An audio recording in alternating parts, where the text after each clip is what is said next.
Hello friends, स्वागत है आपका लॉग्यान चैनल पर। आज हम लोग बात करेंगे गिरफ्तारी कैसे की जाएगी, गिरफ्तारी का क्या प्रोसीजर रहता है और गिरफ्तारी का आज जो पार्ट है वो पूरा ख़त्म कर देंगे। आगे बढ़ेंगे गिरफ्तारी से। काफ़ी दिन गिरफ्तारी वाला पार्ट चढ़ गया, बहुत इम्पोर्टेंट था, लेकिन आज इसको कंप्लीट करेंगे हम लोग। ठीक है, तो सबसे पहली चीज़ वही कि किसी व्यक्ति को विधि की प्रक्रिया द्वारा स्वतंत्रता से वंचित करना ही गिरफ्तारी कहलाता है। इसकी कहीं भी कोई भी विधिक परिभाषा नहीं दी गई है। किसी व्यक्ति को उसकी व्यक्तिगत स्वतंत्रता से विधि द्वारा स्थापित प्रक्रिया द्वारा वंचित करना क्या कहलाता है? गिरफ्तारी कहलाता है। तो ये आपका क्लियर हो गया कि गिरफ्तारी होती क्या है। ठीक है, अब इसके आगे चलिए। तो गिरफ्तारी में बहुत से प्रोसीजर का पालन किया जाता है, जैसे कि आपको प्रोसीजर में सेक्शन 41A बताया था, है ना, 41 का तो वो भी बताया था। उसी के अलावा और भी प्रोसीजर हैं जिनका पालन किया जाता है। ठीक है, तो पहले दो सेक्शन हम लोग पढ़ेंगे जो बहुत बहुत इंपॉर्टेंट है, सेक्शन 46 और सेक्शन 60A। ये दो सेक्शन गिरफ्तारी की प्रक्रिया के बारे में काफ़ी कुछ प्रावधानित कर देते हैं। तो गिरफ्तारी करने की प्रक्रिया सेक्शन 46 में दी गई है। सेक्शन 46 का जो सब क्लॉज 1 कहता है, वो क्या कहता है कि कोई व्यक्ति जो अपने आप को वचन कर्म द्वारा, किसके द्वारा? वचन के द्वारा या कर्म के द्वारा, मतलब खुद कहता है कि हम अरेस्ट करने के लिए तैयार हैं, अरेस्ट होने के लिए तैयार हैं, या फिर कोई ऐसी कंडीशन पैदा करता है, मान लीजिए हाथ ऊपर करके खड़ा हो जाता है और स्वयं को अभिरक्षा में समर्पित कर देता है, कस्टडी में समर्पित कर देता है, तो उस व्यक्ति के शरीर को छुआ और परिरुद्ध नहीं किया जाएगा। मतलब ऐसे व्यक्ति को जबरदस्ती ना तो पकड़ा जाएगा और ना ही उसको परिरुद्ध किया जाएगा, मतलब बांधा जाएगा। ठीक है, ये चीज किसमें कही है? सेक्शन 41 का सब क्लॉज, सेक्शन 46 का सब क्लॉज 1 इस बात को कहता है कि कोई व्यक्ति अगर अपने आप को स्वयं समर्पित कर रहा है तो ऐसे व्यक्ति को ना तो बांधा जाएगा ना ही शरीर को छुआ जाएगा। लेकिन अगर ऐसा व्यक्ति नहीं करता है, मान लीजिए जहां पर ऐसा नहीं करता है वहां पर उसके साथ उसको पकड़ा जा सकता है, उसको परिरुद्ध किया जा सकता है। ठीक है, इसी का एक परंतुक है सेक्शन 46 के सब क्लॉज 1 का परंतुक है, जो सन 2008 में जोड़ा गया। कब जोड़ा गया ये जरूर पूछा जाता है। सन 2008 में जोड़ा गया। 2008 के द्वारा गिरफ्तारी के प्रोविजन में कई प्रावधान किए गए हैं जो अभी तक हम लोगों ने पढ़े हुए हैं। तो 2008 में क्या जोड़ा गया कि अगर किसी स्त्री की गिरफ्तारी हो रही है, किसी स्त्री की कोई गिरफ्तारी होती है, तो वो ऐसी गिरफ्तारी किस तरीके से की जाएगी? या तो वो स्त्री महिला अधिकारी द्वारा की जाएगी, है ना, स्त्री महिला अधिकारी द्वारा की जाएगी। लेकिन अगर वो गिरफ्तारी की मौखिक सूचना या अभिरक्षा में समर्पण कर देती है तो उसको भी ना तो किसी प्रकार से छुआ जाएगा ना ही किसी प्रकार से बल का प्रयोग किया जाएगा। ये सेक्शन 46 का सब क्लॉज 1 कहता है। फिर से वही बात आ जाती है कि ये लिखा हुआ है, आपको पढ़ना है, प्रैक्टिकल क्या होता है आप जानते ही हैं। ठीक है, अगर मान लीजिए कोई व्यक्ति गिरफ्तार करने में प्रतिरोध पैदा करता है, गिरफ्तार मतलब ऐसी कंडीशन पैदा करता है कि उसे गिरफ्तार नहीं किया जाए, तो ऐसी स्थिति में पुलिस अधिकारी आवश्यक साधनों का प्रयोग कर सकेगा। जो पुलिस अधिकारी होगा वो आवश्यक साधनों का प्रयोग करेगा। अब आवश्यक साधन क्या हो सकते हैं? हो सकता है रस्सी से बांधना पड़े, हो सकता है कि बल प्रयोग करना पड़े, हो सकता है कि हाथ पकड़ के गाड़ी में बिठालना पड़े, और जो भी चीज़ें हो सकती हैं वो आवश्यक साधनों का प्रयोग कर सकता है। ये सेक्शन 46 का सब क्लॉज 2 कहता है। सब क्लॉज 3 क्या कहता है कि किसी व्यक्ति की तब तक मृत्यु कारित नहीं की जाएगी जब तक कि जिस अपराध के लिए उसको पकड़ा जा रहा है वो मृत्यु या आजीवन कारावास से दंडनीय अपराध नहीं है। मतलब मृत्यु कारित नहीं की जाएगी।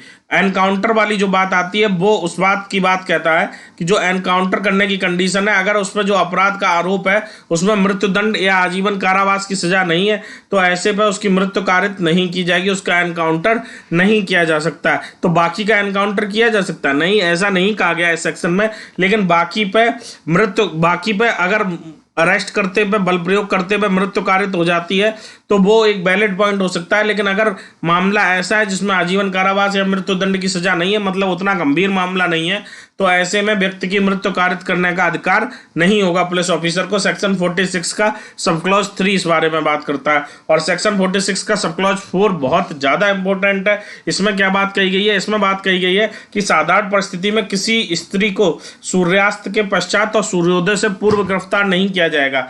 मतलब जैसे ही सूर्य अस्त होगा तब से और जब तक सूर्य उदय होगा तब तक गिरफ्तार नहीं किया जाएगा। किसी स्त्री को जो अरेस्ट किया जाएगा वो सूर्यास्त के पश्चात और सूर्योदय सूर्योदय से पहले अरेस्ट नहीं किया जाएगा। अब मान लीजिए किसी स्त्री की गिरफ्तारी होनी है और उसके बारे में पुलिस को सूचना मिलती है शाम के 7 बजे, और पुलिस को पता है, अब कानून के अनुसार तो वो अरेस्ट हो नहीं सकती है, 46 का सब क्लॉज 4 रोक रहा है, तो अब पुलिस को तो पता है कि इसको हम अरेस्ट कर सकते हैं, लेकिन वो भी जानती है कानून, वो कहती है आप हमको अरेस्ट नहीं कर सकते हैं। तो ऐसी स्थिति में पुलिस को लगता है कि इसको अरेस्ट करना जरूरी है, तो उसका प्रोसीजर है कि फर्स्ट क्लास मजिस्ट्रेट के समक्ष इस बात की परमिशन मांगी जाएगी कि जो स्त्री है उसको गिरफ्तार किया जाएगा, और महिला पुलिस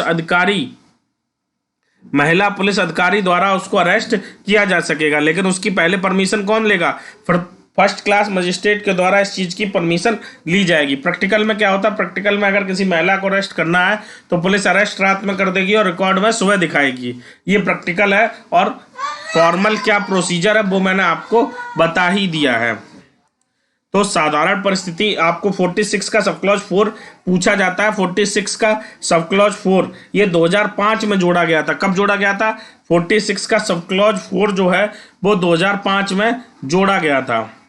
ठीक है, तो इसको याद रखिएगा। 46 का सब क्लॉज 4 2005 में जोड़ा गया, जिसके द्वारा किसी स्त्री को सूर्यास्त के पश्चात और सूर्योदय से पूर्व गिरफ्तार नहीं किया जाएगा। क्वेश्चन इस तरीके से पूछेंगे कि किसी स्त्री को अगर सूर्यास्त के पश्चात गिरफ्तार करना है तो किसकी परमिशन चाहिए होगी? तो फर्स्ट क्लास मजिस्ट्रेट, याद रखिएगा, first class judicial magistrate, first class judicial magistrate, इसकी परमिशन चाहिए। इसके बिना उसको गिरफ्तार नहीं किया जाएगा। और जो ये परमिशन भी दी जाएगी वो किसको दी जाएगी? महिला पुलिस अधिकारी को दी जाएगी। तो सेक्शन 46 में जो प्रोविजन दिए हैं वो आपने अच्छे से देख लिया। आप सेक्शन 60 एक बार देख लेते हैं। सेक्शन 60 का ए पार्ट जो है वो क्या कहता है? सेक्शन 60 का ए पार्ट, बीच के सेक्शन अभी हम लोग पढ़ेंगे, वो भी बहुत इंपॉर्टेंट, लेकिन सेक्शन 60 का ए पार्ट जो है ये सन 2008 में इसको भी ऐड किया गया था। सन 2008 में इसको जोड़ा गया। तो पहली चीज की किस संशोधन द्वारा आया? तो दंड प्रक्रिया संहिता संशोधन अधिनियम 2008 के द्वारा ये आया है। कोई भी गिरफ्तारी जो है वो दंड प्रक्रिया संहिता या तत्समय प्रवृत्ति किसी विधि के अनुसार की जाएगी।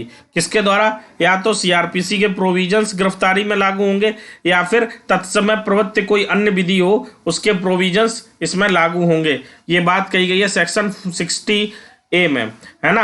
और अगर इसके अलावा गिरफ्तारी की जाती, मान लीजिए अगर इसके अलावा गिरफ्तारी की जाती है तो ये सेक्शन में नहीं लिखा हुआ, लेकिन आपको पता होना चाहिए कि अगर सेक्शन 60 के जो कानून कह रहा है उसके अलावा गिरफ्तारी की जाती है तो आईपीसी में सदोष परिरोध और टॉर्ट में मिथ्या कारावास का अपराध बनता है। सदोष परिरोध का अपराध और मिथ्या कारावास का टॉर्ट बनता है, ये अपकृत्य बनता है। ठीक है, तो कठोरता से सेक्शन 60A केवल ये बात कहता है कि कठोरता से सीआरपीसी के प्रोविजंस या किसी अन्य विधि में गिरफ्तारी की जा रही है तो उसके प्रोविजंस इस पर लागू होंगे अरेस्ट पर। सेक्शन 60 का सब क्लॉज नहीं है, सेक्शन 60A जो जोड़ा गया है 2008 के संशोधन द्वारा, उसमें ये बात कही गई है। सेक्शन 46 आपने पढ़ लिया था। सेक्शन 47 देखते हैं।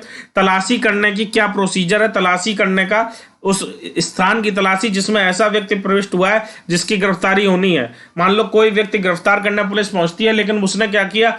वो दूसरे ऐसे स्थान पर छुप गया है जहां पर पुलिस नहीं पहुंच पा रही। तो ऐसे व्यक्ति में क्या प्रोसीजर दिया है वो? तो स्थान की तलाशी के बारे में क्या है? सेक्शन 47 प्रोविजन करता है जब गिरफ्तारी के लिए किसी स्थान की तलाशी लेनी होगी। और सेक्शन 51 व्यक्ति की तलाशी की बात करता है। सेक्शन 51 किसकी बात करता है? अरेस्टेड पर्सन की तलाशी की बात करता है। तो उस स्थान की तलाशी जिसमें ऐसा व्यक्ति प्रविष्ट हुआ है, अगर गिरफ्तार करने वाले व्यक्ति को विश्वास करने का कारण है कि जिस व्यक्ति को गिरफ्तार किया जाना हुआ ऐसे स्थान में प्रविष्ट हुआ है, तो इस स्थान का वार साधक व्यक्ति मांग किए जाने पर तलाशी के लिए प्रवेश देगा और उचित सुविधाएं भी देगा। मतलब आप अगर ए को पकड़ने का और ए अपने पड़ोसी के घर में घुस गया और पुलिस को इस बात का विश्वास है कि ए उसके पड़ोसी के घर में है, तो पड़ोसी उसमें किसी प्रकार की बाधा उत्पन्न नहीं करेगा, बल्कि उसका जो वार साधक व्यक्ति है, मतलब जो उस प्रॉपर्टी का इंचार्ज है, वो पुलिस को उसमें जाने देगा। और अगर रोकेगा तो क्या प्रावधान लागू होंगे? वो व्यक्ति भी गिरफ्तार हो सकता है। क्यों? क्योंकि पुलिस अधिकारी क्या कर रहा है? अपने कर्तव्य का पालन कर रहा है, और पुलिस अधिकारी को कर्तव्य के पालन से रोकने के लिए सेक्शन 41 में गिरफ्तारी हो सकती है।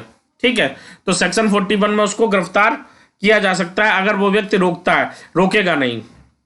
आपसे क्वेश्चन केवल इतना पूछा जाएगा कि उस स्थान की मतलब तलाशी के बारे में, गिरफ्तारी के समय किसी स्थान की तलाशी के बारे में किस धारा में उपबंध है, तो सेक्शन 47 में इसमें उपबंध किए गए हैं। अगर कोई व्यक्ति पुलिस अधिकारी को वारंट के अधीन कार्य कर रहा सामूहिक रूप से प्रवेश करने की मांग के पश्चात भी प्रवेश नहीं करवाता है तो पुलिस अधिकारी क्या करेगा, उसको तो अरेस्ट कर ही सकता है, उसके अलावा बाहरी या भीतरी द्वार या खिड़की किसी को भी तोड़ के भी प्रवेश कर सकता है। ठीक है, लेकिन ऐसी कंडीशन में अगर कोई वहां पर ऐसी स्त्री है जो रूढ़ी के अनुसार लोगों के सामने नहीं आती है, पर्दे में रहती है ना, तो उनको छुपने का, उनको वहां से हटने का टाइम दिया जाएगा, उनको वहां से हटने का टाइम दिया जाएगा कि ऐसी स्त्री को सूचना देगा कि यहां से हट जाइए, हम यहां पर प्रवेश करने जा रहे हैं। ठीक है, ये सेक्शन 47 कहता है। और अगर जो व्यक्ति है वहां पर, मान लीजिए पुलिस अधिकारी अंदर घुस गया है, तो ऐसी स्थिति में बाहर से लोगों ने गेट बंद कर दिया है, तो ऐसी स्थिति में वो तोड़कर बाहर भी आ सकता है, ये भी बात 47 में कही गई है। ठीक है, 48 क्या कहता है, अन्य अधिकारिता में अपराधियों का पीछा करना। मतलब पुलिस अधिकारी का एक क्षेत्र होता है ना, उसके अलावा क्या वो अपराधी का पीछा कर सकता है? बिल्कुल कर सकता है। पावर किसमें दी गई है? 48 में। केवल इतनी ही बात कही गई, पुलिस अधिकारी किसी अन्य अधिकारिता में गिरफ्तारी के लिए व्यक्ति का पीछा कर सकता है। सेक्शन 50 क्या कहता है कि गिरफ्तार किए गए व्यक्ति की गिरफ्तारी के आधार और जमानत के अधिकार की इत्तला दिया जाना। सेक्शन 50 कहता है। सेक्शन 50 किस बारे में बात करता है? यहां पर आप कंफ्यूज नहीं होइएगा, ये सेक्शन 49 है। ठीक है, सेक्शन 49 एक बार देख लेते हैं कि अगर कोई व्यक्ति जो गिरफ्तार किए गए व्यक्ति को अवरुद्ध नहीं किया जाएगा, उसको निकल भागने से रोकने के लिए आवश्यक है। मतलब कोई पर्सन जो अरेस्ट हो गया है उसको केवल उतना ही अवरोध किया जाएगा जो उसको निकल भागने से रोकने के लिए आवश्यक है, इससे ज्यादा नहीं किया जाएगा। ये बात सेक्शन 49 कहती है। बहुत इंपॉर्टेंट नहीं, 47 48 पढ़ लीजिएगा अच्छे से। ठीक है, अब आ जाइए 50 पे। 50 क्या कहता है? गिरफ्तार किए गए व्यक्ति के गिरफ्तारी के आधार और जमानत की इत्तला देना। तो जो व्यक्ति गिरफ्तार होगा, सेक्शन 50 इस बारे में क्या कहता है कि जो व्यक्ति गिरफ्तार है, यहां पे होगा इसका सेक्शन 50 का, सेक्शन 50 ये लिखा हुआ है, यहाँ पे सुधार कर लीजिएगा। सेक्शन 50 इस बारे में बात करता है कि जो गिरफ्तार किए गए व्यक्ति हैं उनको गिरफ्तारी के आधार बताए जाएंगे और जमानत के बारे में, अगर उनको जमानत लेने का अधिकार है तो जमानत के बारे में भी इत्तला दी जाएगी। आपसे क्वेश्चन केवल इतना पूछा जाएगा कि गिरफ्तारी के आधार किस सेक्शन में बताए जाएंगे, तो सेक्शन 50 में बताए जाएंगे। तो गिरफ्तारी का आधार बताया जाएगा, उसे बताया जाएगा कि उसको क्यों गिरफ्तार किया जा रहा है। ठीक है, पूरी विशिष्टियां उसको बताई जाएंगी और उसके आधार संसूचित किए जाएंगे। दूसरा पॉइंट कहता है कि अगर अजमानती अपराध है तो वारंट के बिना गिरफ्तार करता है तो वहां गिरफ्तार व्यक्ति को बताएगा कि ये आपका अजमानती अपराध है, और अगर जमानती है तो उसको जमानत पर छोड़ने के बारे में इत्तला भी देगा।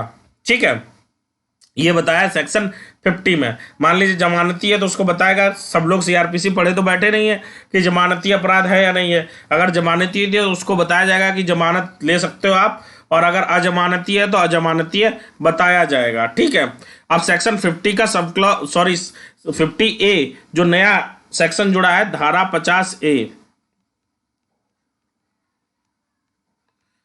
धारा 50A या धारा 50 का, ये भी बहुत इंपॉर्टेंट है। ये क्या बात करता है? ये भी वही 2005 के संशोधन द्वारा जोड़ी गई। किसके द्वारा? कुछ 2005 के संशोधन द्वारा जोड़ी गई चीजें और कुछ 2008 के संशोधन द्वारा जोड़ी गई चीजें, आप याद रखिएगा। तो ये किस बारे में बात करता है कि गिरफ्तार करने वाले व्यक्ति की गिरफ्तारी आदि के बारे में नामित व्यक्ति को जानकारी देना। देखिए 50 में क्या, गिरफ्तार करने वाले व्यक्ति को स्वयं जानकारी दी जाती है, और 50A में क्या बात कही गई है कि गिरफ्तार किए जाने वाले व्यक्ति के नातेदार या मित्र या कोई परिवार का व्यक्ति जिसको भी वो बताए, उसको तुरंत सूचना दी जाएगी कि ऐसे व्यक्ति को गिरफ्तार किया गया है। ठीक है, ये सेक्शन 50A का सब क्लॉज 1 कहता है कि उस नातेदार, मित्र या फिर कोई भी पर्सन जिसको वह बताए, उसको तुरंत सूचना दी जाएगी कि ऐसे व्यक्ति को गिरफ्तार किया गया है। दूसरा, पुलिस अधिकारी गिरफ्तार किए गए व्यक्ति को जैसे ही वह पुलिस थाने में लाएगा, उपधारा 1 के अधिकार है जो कि भैया आप अपने किसी एक पर्सन को बता सकते हैं, उसके बारे में तुरंत उसको बताएगा, सूचित करेगा कि आप किसी को बता सकते हैं। ठीक है, ये प्रोविजन किसमें और है? ये प्रोविजन हम आपको पढ़ा चुके हैं। आप बताइए, कमेंट बॉक्स में बताइए किस सेक्शन में ये प्रोविजन, इससे मिलता जुलता प्रोविजन है। अभी 2 लेक्चर पहले हमने आपको पढ़ाया, आप बताइएगा। ठीक है, गिरफ्तारी की इत्तला थाने के जो रजिस्टर होगा उसमें भी दर्ज की जाएगी। ये क्वेश्चन पूछा जाता है कि गिरफ्तारी की इत्तला के बारे में, जो गिरफ्तारी की जानकारी है वो थाने में जो रजिस्टर होगा उसमें दर्ज की जाएगी। ये किस कहाँ प्रावधान है, तो ये प्रावधान है आपका धारा 50 का के सब क्लॉज 3 में। ठीक है, रजिस्टर में उसके बारे में लिखा जाएगा कि ऐसे ऐसे व्यक्ति को गिरफ्तार किया गया है और गिरफ्तारी के संबंध में जो भी कर्तव्य होंगे उन सबका पालन किया जाएगा। सेक्शन 4 में ये चीज है कि मजिस्ट्रेट जिसके समक्ष गिरफ्तार किया गया व्यक्ति पेश किया जाएगा वो उसका कर्तव्य होगा कि वह समाधान करे। उसका कर्तव्य है, मजिस्ट्रेट की ड्यूटी दी गई है सेक्शन 50A के सब क्लॉज 4 में कि वह समाधान करे कि इसके सभी जो प्रावधान है, जैसे इसको अरेस्ट किया गया तो इसको आधार बताए गए कि नहीं बताए गए, या इसको सूचना दी गई, इसके परिवार वाले या मित्र या नातेदार को सूचना दी गई कि नहीं दी गई, मतलब सभी अधिकारों का पालन हुआ है। जब रिमांड लेगा मजिस्ट्रेट तो उसको ये कंफर्म करेगा कि सभी अधिकारों का पालन हुआ है। 50A का सब क्लॉज 4 इस बारे में बात करता है। गिरफ्तार किए गए व्यक्ति की तलाशी के बारे में सेक्शन 51 बात करता है कि कोई गिरफ्तार किया गया व्यक्ति अगर जमानत पर छोड़ा नहीं जा रहा है तो गिरफ्तार किए गए व्यक्ति को पुलिस अधिकारी द्वारा तलाशी ली जाएगी कि उसके पास क्या क्या सामान है, क्या क्या सामान नहीं है। और तलाशी लेने के बाद जो भी सामान प्राप्त होगा उसकी एक लिस्ट बनाई जाएगी, एक रिसीट बनाई जाएगी पुलिस अधिकारी द्वारा और वो रिसीट उस व्यक्ति को दी जाएगी। तो जो भी सामान उसको प्राप्त होता है, जो गिरफ्तार किया गया व्यक्ति है, उसकी एक पूरी लिस्ट बनेगी कि इनके पास से पर्स प्राप्त हुआ है, मोबाइल प्राप्त हुआ है, सोने की चैन प्राप्त हुई है, जो भी कुछ प्राप्त हुआ है वो सब उसकी एक लिस्ट बनेगी। और वो मतलब जो उसके पहनने वाले कपड़े हैं उनको छोड़ के सब सामान जमा कर लिया जाएगा और उसकी एक रिसीट उस व्यक्ति को दे दी जाएगी, रसीद उस व्यक्ति को दे दी जाएगी, रिसिप्ट उस पर्सन को दे दी जाएगी, है ना, तलाशी के बाद जो भी सामान प्राप्त होता है। इसी जो सेक्शन 51 है इसी का सब क्लॉज 2 कहता है कि जब किसी स्त्री की कोई तलाशी ली जाएगी तो ऐसी स्थिति में ध्यान रखा जाएगा शिष्टता का, और जो तलाशी ली जाएगी वो स्त्री द्वारा ही ली जाएगी। सेक्शन 51 का सब क्लॉज 2 कहता है कि जो ऐसी तलाशी होगी वो स्त्री द्वारा ही ली जाएगी। अगर स्त्री है तो स्त्री द्वारा ही तलाशी ली जाएगी और ऐसा करते समय भी शिष्टता का पूरा ख्याल रखा जाएगा। ठीक है, तो अरेस्ट करते समय क्या क्या अधिकार प्राप्त हो रहे हैं और ये सब चीजें हैं। अब ये सब चीजें आपने पढ़ ली, अब कुछ और जो सेक्शन है वो देख लेते हैं। धारा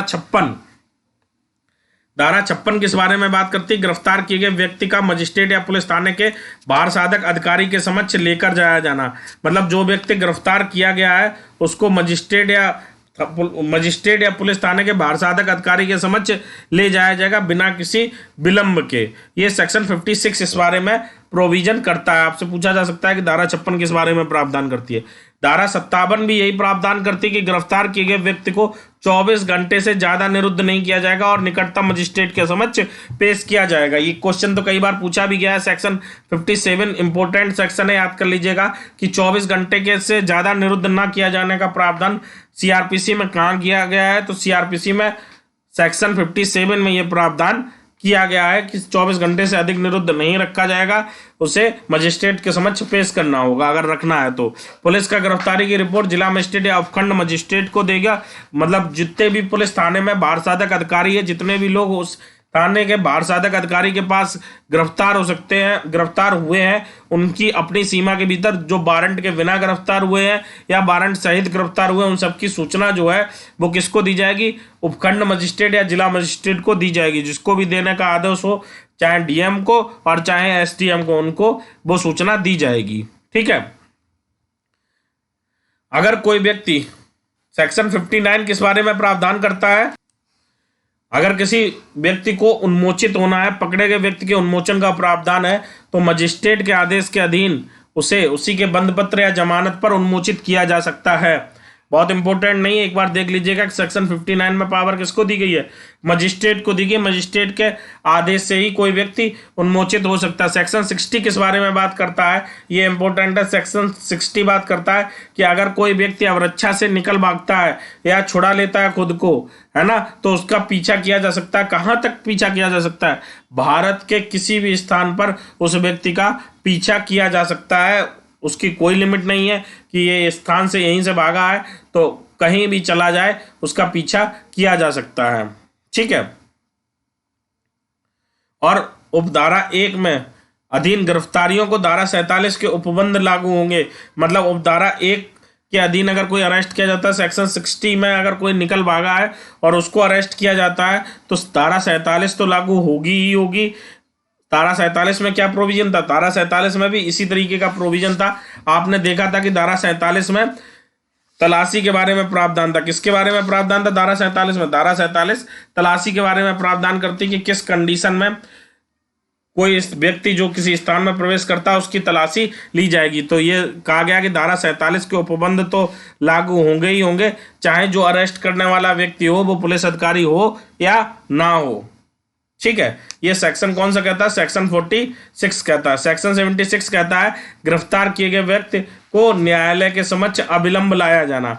मतलब जो व्यक्ति गिरफ्तार किया गया, अभी हम लोग जब पढ़ेंगे सेक्शन 71 से तो वहां भी इस सेक्शन को पढ़ेंगे कि अगर जो व्यक्ति गिरफ्तार किया गया उसको बिना किसी विलंब के न्यायालय के समक्ष लाया जाएगा। वारंट के तहत उसको गिरफ्तार किया गया, उसको तुरंत न्यायालय के समक्ष लाया जाएगा और इसमें किसी प्रकार का विलंब नहीं होना चाहिए। केवल इसमें उतना ही देर लगनी चाहिए जितना मजिस्ट्रेट के न्यायालय तक यात्रा करने के लिए आवश्यक हो। मतलब क्या कोई व्यक्ति 24 घंटे से ज्यादा समय लगा के भी मजिस्ट्रेट के समक्ष पेश किया जा सकता है? तो सेक्शन 76 इसमें जवाब देता है कि 24 घंटे के अंदर मजिस्ट्रेट के समक्ष तो पेश किया जाएगा। सेक्शन 57 में भी यही बात कही गई, लेकिन सेक्शन 76 कहता है इसमें यात्रा, जिसको हम लोग सामान्य भाषा में कहते हैं ट्रांजिट रिमांड, है ना, यात्रा का जो समय है उसको माइनस कर दिया जाएगा। मान लीजिए उसकी गिरफ्तारी ऐसे स्थान पर हुई है जहां से आने में ही 48 घंटे लग रहे हैं, तो यात्रा के समय को माइनस कर दिया जाएगा। ठीक है। ये 76 सेक्शन 76 कहता है। अब 24 घंटे में न्यायालय में प्रस्तुत करने के संबंध में 3 प्रोविजन है। एक तो प्रोविजन आपका कॉन्स्टिट्यूशन करता है जो आर्टिकल 22 में, ये तो आप सभी को पता होगा, आप लोग इतने दिन से कॉन्स्टिट्यूशन पढ़ रहे हैं तो ये तो सभी को पता रहता है। सीआरपीसी में 2 जगह प्रावधान है, एक 76 में है, जब व्यक्ति को वारंट के आधार पर गिरफ्तार किया जाएगा तो 24 घंटे के अंदर उसको कोर्ट में प्रेजेंट करना होगा। और दूसरा 57 में प्रोविजन दिया गया कि विदाउट वारंट के कब गिरफ्तार किया जाएगा, बिना वारंट के कब गिरफ्तार किया जाएगा। ठीक है। तो ये सब प्रोविजन हो गए। मुझे लगता है कि अरेस्ट के संबंध में लगभग सभी प्रोविजन हो गए। जब गिरफ्तारी का वारंट का प्रारूप और वारंट पर कैसे गिरफ्तार किया जाता है वो प्रोविजन पढ़ेंगे तो वो अलग होंगे। बाकी गिरफ्तारी के संबंध में जो मेन प्रोविजन थे वो हो गए। एक चीज बची है चिकित्सीय परीक्षा, वो हम लोग एक अलग क्लास में देखेंगे क्योंकि वहां से भी क्वेश्चन बनता है। अभी गिरफ्तारी के संबंध में इतना ही, और एक तरीके से अरेस्ट का प्रोसीजर पूरा हो गया। मेडिकल एग्जामिनेशन बचा है, वो हम लोग अलग क्लास में देखेंगे।